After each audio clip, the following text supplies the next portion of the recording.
두 번째, 하나님의 영광이 나타나기 전에 어떤 일이 벌어지느냐? 악의 세력이 커진다는 거예요.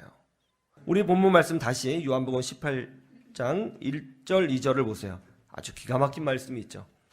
예수께서 이 말씀을 하시고 제자들과 함께 기드론 시내 건너편으로 나가시니 그곳에 동산이 있는데 제자들과 함께 들어가시니라. 그곳은 가끔 예수께서 제자들과 모이시는 곳이므로 예수를 파는 유다도 그것을 알더라. 예수님이 항상 제자들과 시간을 보내는 작은 동산이 있었습니다. 이 동산은 기드론 시내 건너편에 있는 동산이었어요.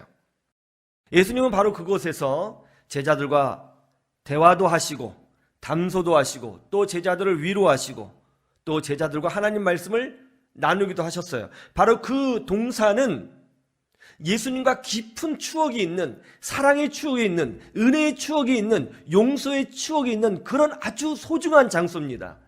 예수님과 제자들의 아주 소중한 장소예요. 사랑의 추억이 있는 곳이에요. 그렇기 때문에 가룟 유다도 그 장소를 알고 있었습니다. 그런데 뭐예요?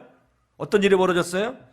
그 추억의 장소, 그 사랑의 장소, 그곳에 가룟 유다가 예수님을 잡아 죽이기 위하여 로마 군대를 데리고 왔다는 거예요. 다른 장소도 아닌 자기가 사랑을 경험했던 바로 그 장소에 자기 스승인 예수님을 잡아 죽이겠다고 로마 군인들을 데리고 왔다는 것입니다. 너무 악하지 않나요? 어떻게 다른 장소도 아니고 바로 그 추억의 장소까지 가서 예수님을 잡아 죽이려고 하느냐 말이에요. 얼마나 악합니까? 예수님의 사랑을 역이용해 먹은 거잖아요.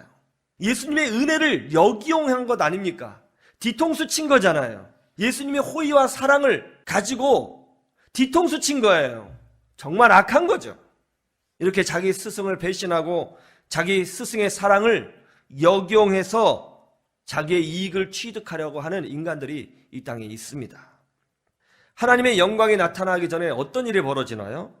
악의 세력이 커진다는 것을 알아야 합니다. 악한 사람들이 많아져요. 그들이 힘을 모읍니다. 모아서 나를 질투합니다. 나를 미워합니다. 나를 공격합니다. 넘어뜨리려고 합니다. 그들끼리 모여서 모략을 짭니다. 작전을 짭니다. 어떻게 하면 죽일 수 있을까? 어떻게 하면 무너뜨릴 수 있을까? 악의 세력이 커지는 거예요. 이럴 때 얼마나 답답해요? 나를 도와주는 사람은 한 명도 없는 것 같습니다. 화가 납니다. 두렵습니다. 그리고 피하고 싶죠. 그런데 그런 일이 일어난 후에 어떤 일이 벌어졌죠? 하나님의 영광이 드러났다는 거예요. 출애굽기 14장 11절을 볼까요? 그들이 또 모세에게 이르되 애굽에 매장지가 없어서 당신이 우리를 이끌어내어 이 광야에서 죽게 하느냐? 어찌하여 당신이 우리를 애굽에서 이끌어내어 우리에게 이같이 하느냐? 앞에는 홍해바다입니다. 더는 전진할 곳이 없어요. 그런데 뒤를 보니까 이집트 왕이 군사를 이끌고 추격해 옵니다. 그러자 이스라엘 백성이 하나님과 모세를 원망합니다. 너희 때문에 우리가 다 죽게 생겼다. 너 때문에 우리가 다 죽는다. 우리 자녀도 죽는다. 우리는 이제 끝장났다. 차라리 우리가 이집트의 노예로 그냥 살았더라면 죽지는 않았지. 왜 우리를 구원해서 다 죽게 만드느냐. 원망하고 불평하고 그러면서 돌을 들어서 모세를 죽이려고 합니다. 아니 노예로 있는 사람을 꺼내온 거잖아요. 아들을 낳으면 아들은 다 죽었지 않습니까? 다 죽였잖아요. 아들은 아주 비참했잖아요. 그런데 이런 말에 다 동참을 했다는 거예요. 백성들이 다 하나가 돼가지고 모세를 대적했다는 것입니다. 악이 넘쳐나는 거예요. 어떤 일이 벌어졌어요? 14장 15절에서 18절을 보세요. 여호와께서 모세에게 이르시되 너는 어찌하여 내게 부르짖느냐? 이스라엘 자손에게 명령하여 앞으로 나아가게 하고 지팡이를 들고 손을 바다 위로 내밀어 그것이 갈라지게 하라. 이스라엘 자손이 바다 가운데서 마른 땅으로 행하리라. 내가 애굽 사람의 마음을 완악하게 할 것인즉 그들이 그 뒤를 따라 들어갈 것이라. 내가 바로와 그의 모든 군대와 그의 병과 마병으로 말미암아 영광을 얻으리니 내가 바로와 그의 병과 마병으로 말미암아 영광을 얻을 때에야 애굽 사람들이 나를 여호와인 줄 알리라 하시더니 사람들이 다 미쳐 돌아갈 때가 있습니다. 사람들이 다 마귀에게 흔들려서 이상하게 한쪽으로 치우칠 때가 있습니다. 나를 공격합니다. 나를 미워합니다. 나를 죽이려고 합니다.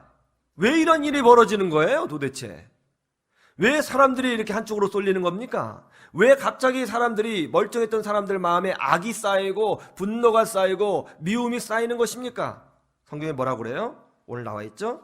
여호와의 영광이 나타나기 직전에 그런 일이 벌어진다는 거예요.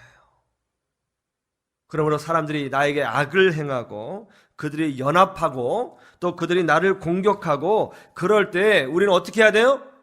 담대해야 되는 거예요. 담대해야 되는 것입니다.